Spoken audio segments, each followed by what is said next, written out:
Hello friend,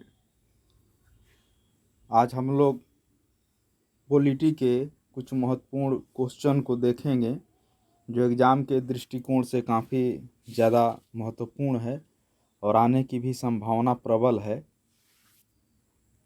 पहला question है, किस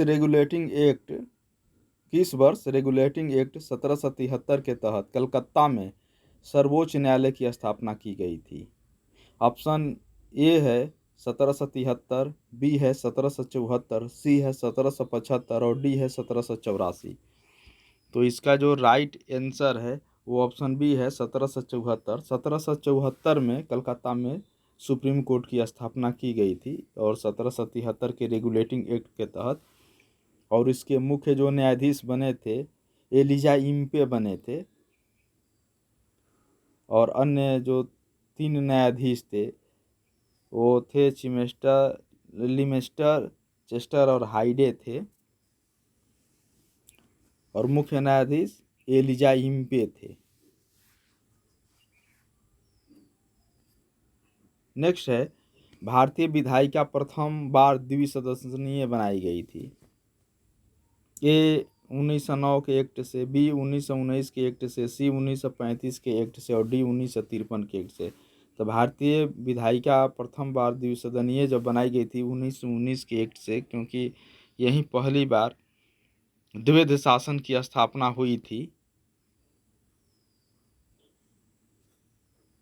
नेक्स्ट है, निम्न में से किस अधिनियम द्वारा भारतीयों को विधान परिषदों में बजट पर बहस करने की शक्ति प्राप्त हो गई थी?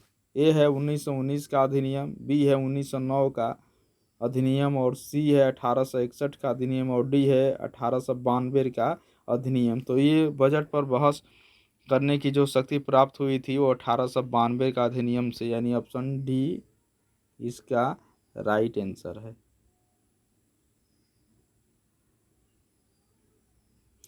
नेक्स्ट है, किस अधिनियम के फलस्वरूप बर्मा भारत से अलग हुआ था? ए 1858 का अधिनियम, बी 1919 का अधिनियम, सी 1935 का अधिनियम और डी 1947 का अधिनियम। तो बर्मा भारत से अलग हुआ था 1935 के एक्ट से, और भारत के संविधान का जो आधा से अधिक जो हिस्सा है वो 1935 का अधिनियम से ही लिया गया है। भारतीय संविधान के प्रारूप समिति की अध्यक्षता किसने की थी? A doctor B R Ambedkar, B Jawaharlal Nehru, C sir B N Rau और डी सरदार पटेल यानी वल्लभ भाई पटेल।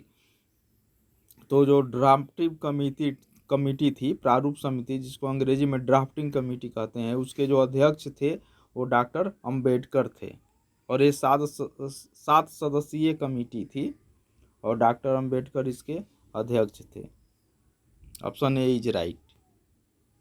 किस संविधान संशोधन द्वारा मतदान की आयु 21 वर्ष से घटाकर 18 वर्ष कर दी गई थी? ए है 63वां संशोधन, बी है 62वां संविधान संशोधन, सी है 60वां संविधान संशोधन और डी है 61वां संविधान संशोधन। तो ये जो मतदाता की जो आयु 21 से घटाकर 18 वर्ष कर दी गई थी 61वां संविधान संशोधन द्वारा किया गया था, यानी ऑप्शन जो डी है इसका राइट आंसर है, और ये 1989 में 1989 में हुआ था संशोधन। नेक्स्ट है कि भारतीय संविधान पूर्ण रूप से कब तैयार हुआ? ए है 26 जनवरी 1950 को, बी है 26 नवंबर 1949 को, सी है 11 फरवरी 1948 को और डी है इनमें से कोई नहीं। तो भारतीय संविधान पूर्ण रूप से तैयार हुआ था 26 नवंबर 1949 को। Option B is right answer. Next है, भारतीय राजनीतिक व्यवस्था में इनमें से कौन सर्वोच्च है? ए सर्वोच्च न्यायालय, बी संविधान, सी सांसद और डी धर्म। तो भारतीय राजनीतिक व्यवस्था में संविधान सर्वोच्च है, यानी option B is right answer. Next है, भारत में समवर्ती सूची की संकल्पना उद्धृत की गई है, मतलब कहाँ से लिया गया है? ए अमेरिका से, बी स्विट्जरलैंड से, सी ऑस्ट्रेलिया से और डी सोवियत रूस से, यानी यूएसएसआर से, यानी सोवियत रूस से। तो ये समवर्ती सूची की जो संकल्पना है ऑस्ट्रेलिया से है। Option C is right answer. भारतीय संविधान के निर्माण के समय संवैधानिक सलाहकार कौन थे?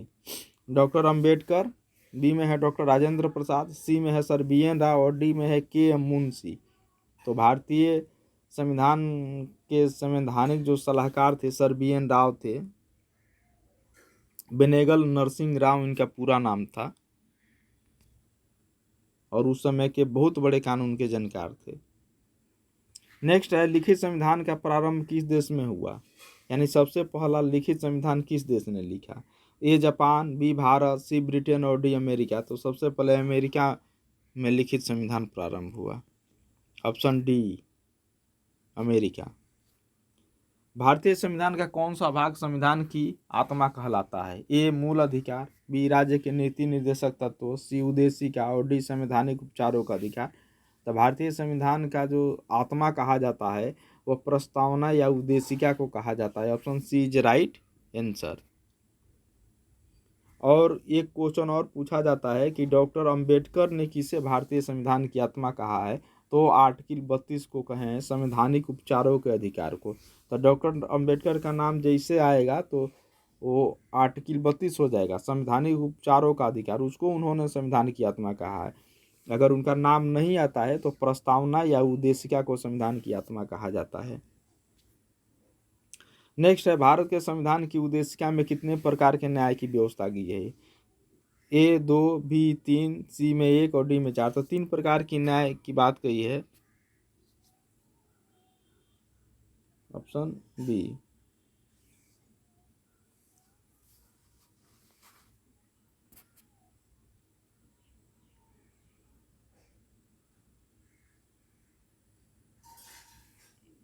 भारतीय नागरिकता नहीं प्राप्त की जा सकती। ए जन्म द्वारा, बी देशीकरण द्वारा, सी किसी भूभाग के सम्मेलन द्वारा और डी भारतीय बैंक में धन जमा करके। तो भारत बैंक में धन जमा करके नागरिकता को प्राप्त नहीं किया जाता है। बाकी ऊपर का जो तीनों है, तीनों द्वारा नागरिकता प्राप्त की जाती है। और नागरिकता भारतीय संविधान के भाग 2 और अनुच्छेद 511 में इसकी चर्चा है।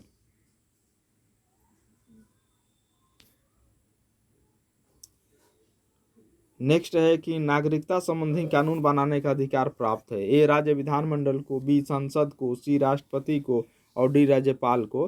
तो नागरिकता संबंधी कानून बनाने का अधिकार केवल संसद को रहता है। Option B is right. निम्न में से कौन सा अधिकार मूल अधिकार में शामिल नहीं है। ए समानता का अधिकार, बी संपत्ति का अधिकार, सी शिक्षा का अधिकार और डी शोषण के विरुद्ध अधिकार। तो संपत्ति का अधिकार मूल अधिकार में शामिल नहीं है।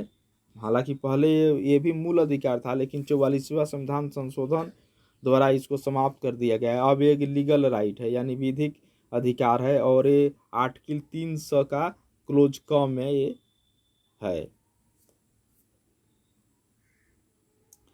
संविधान का कौन सा अनुच्छेद अस्पृश्यता का उल्लंघन करता है। ए आर्टिकल 16, बी है आर्टिकल 17, सी है आर्टिकल 18 और डी है आर्टिकल 15। तो अस्पृश्यता का अंत अनुच्छेद 17 करता है।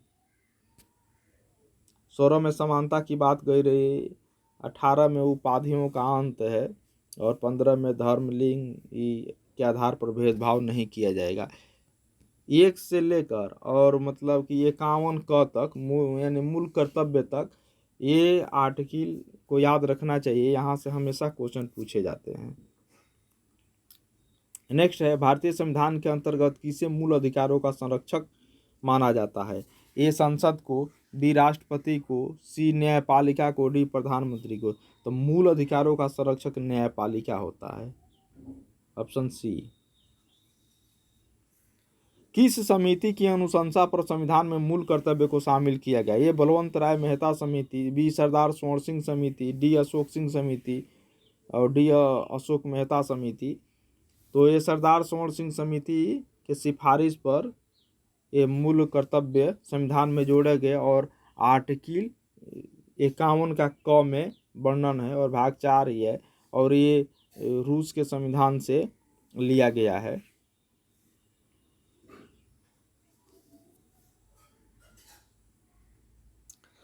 नेक्स्ट है कि राष्ट्रपति के उम्मीदवार के लिए क्या आवश्यक नहीं है। ए 35 वर्ष का आयु हो, बी पढ़ा लिखा हो, सी सांसद चुने जाने की योग्यता रखता हो, डी देश का नागरिक हो। तो पढ़ा लिखा हो ऐसा संविधान में चर्चा नहीं है।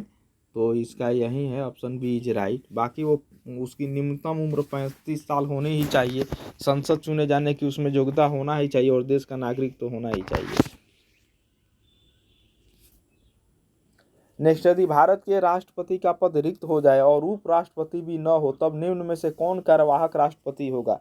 ए राज्यसभा का सभापति, भारत का महान्यायवादी, लोकसभा का अध्यक्ष और डी सर्वोच्च न्यायालय का मुख्य न्यायाधीश। तो इसमें जो होता है, जब राष्ट्रपति भी नहीं रहे और उपराष्ट्रपति भी नहीं हो तब सर्वोच्च न्यायालय का मुख्य न्यायाधीश कार्यवाहक राष्ट्रपति की भूमिका निभाता है।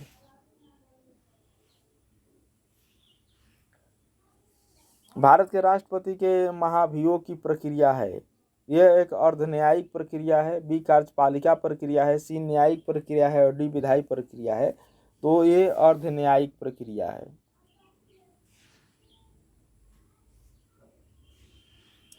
नेक्स्ट है, किसी भी भौगोलिक क्षेत्र को अनुसूचित क्षेत्र घोषित करने का संवैधानिक अधिकार किसको है? ए राज्यपाल को, बी मुख्यमंत्री को, सी प्रधानमंत्री को, डी राष्ट्रपति को।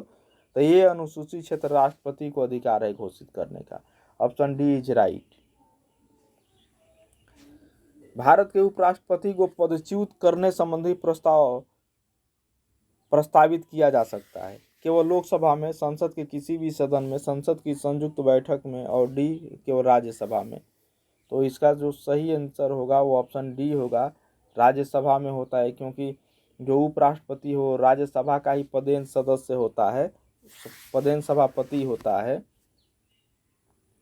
तो इसका केवल, और उस पर जो महाभियोग लगेगा तो केवल पहले केवल राज्यसभा में ही लगेगा।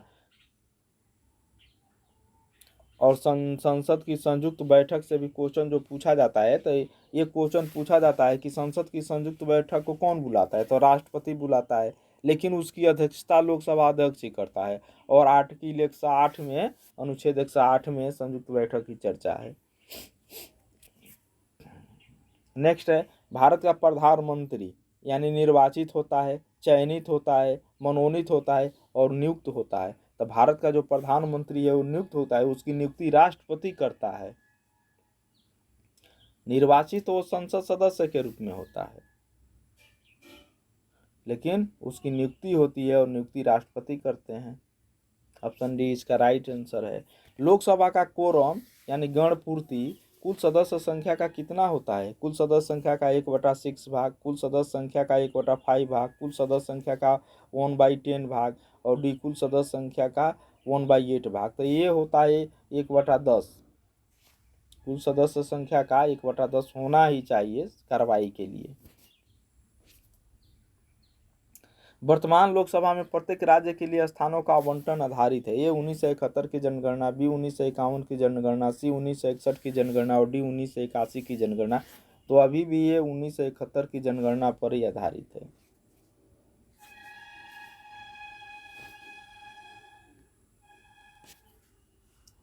नेक्स्ट है कि भारत में लोकसभा अध्यक्ष ये मनोनीत किया जाता है, चयनित किया जाता है, निर्वाचित किया जाता है और नियुक्त किया जाता है। तो ये चयनित किया जाता है, ऑप्शन बी इज राइट। क्योंकि जब जैसे सभी लोकसभा के सदस्य मिल के एक को चुन लेते हैं। लोकसभा के प्रथम अध्यक्ष कौन थे? ए जीबी मावलंकर, बी बीबी गिरी, सी बीडी जत्ती और डी हुकुम सिंह। तो ये जीबी मावलंकर थे, लोकसभा के प्रथम अध्यक्ष जीबी मावलंकर थे। ऑप्शन ए गणेश वासुदेव मावलंकर इनका पूरा नाम था। नेक्स्ट क्वेश्चन है, सर्वोच्च न्यायालय का न्यायाधीश अपना त्याग पत्र देता है? ए मुख्य न्यायाधीश को, बी राष्ट्रपति को, सी प्रधानमंत्री को, डी विधि मंत्री को। तो ये अपना त्याग पत्र राष्ट्रपति को देते हैं। अच्छा, ये त्याग पत्र से भी क्वेश्चन आता है, जैसे राष्ट्रपति अपना त्याग पत्र उपराष्ट्रपति को देता है, उपराष्ट्रपति अपना त्याग पत्र राष्ट्रपति को देता है। ये भी क्वेश्चन पूछा जाता है। उच्चतम न्यायालय के न्यायाधीशों की संख्या में वृद्धि करने की शक्ति किसमें निहित है? भारत के राष्ट्रपति में, बी संसद में, सी विधि आयोगों में और डी है सुप्रीम कोर्ट के मुख्य न्यायाधीश में, चीफ जस्टिस ऑफ इंडिया लिखे हैं CJI। तो न्यायाधीशों की संख्या में वृद्धि करने का अधिकार संसद को है।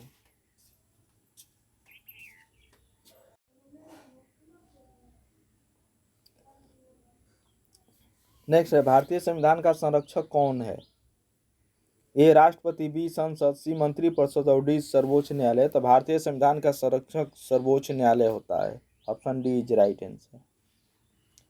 नेक्स्ट है सरकारी आयोग की सिफारिशों का संबंध है। ए राजस्व वितरण से, बी राष्ट्रपति की शक्तियों एवं कार्यों से, डी संसद की सदस्यता से और डी में है केंद्र और राज्यों के पारस्परिक संबंधों से। तो ये केंद्र राज्य संबंध से है सरकारी आयोग का संबंध। Option D is right answer. Next question है कि भारतीय संविधान में अवशिष्ट शक्तियां किसमें सम्मिलित होती है? ए राष्ट्रपति में, बी राज्य में, सी केंद्रीय मंत्रिमंडल में और डी संसद में। तो अवशिष्ट शक्तियां ना संसद के पास है। Option D. नेक्स्ट है कि भारतीय संविधान के अंतर्गत कितने प्रकार के आपातकाल का उपबंध है? ए 2, बी में है 1, सी में है 3, डी में है 4। तो 3 प्रकार के आपातकाल की व्यवस्था है भारतीय संविधान में। आर्टिकल 352 राष्ट्रीय आपात, 356 राष्ट्रपति शासन और 360 वित्तीय आपात। वित्त आयोग का गठन किया जाता है तीसरे वर्ष में, दूसरे वर्ष में, 5वें वर्ष में और चौथे वर्ष में। तो ये 5वें वर्ष में, प्रत्येक 5वें वर्ष में वित्त आयोग का गठन किया जाता है। और वित्त आयोग का आर्टिकल 280 है, अनुच्छेद 280 में वित्त आयोग की चर्चा है। नेक्स्ट है कि संविधान संशोधन अधिनियम को लघु संविधान कहा गया है? ए 42वां, बी 44वां, सी 46वां, डी 50वां। तो 42वें संविधान संशोधन को लघु संविधान कहा गया है। ये 1976 में हुआ था और उस समय हमारे जो प्रधानमंत्री इंदिरा गांधी जी थी। ओके फ्रेंड, फिर नेक्स्ट पॉलिटी का एक वीडियो बनाएंगे जिसमें महत्वपूर्ण आर्टिकल की हम लोग चर्चा करेंगे। तब तक के लिए आप लोग पढ़िए। Okay bye.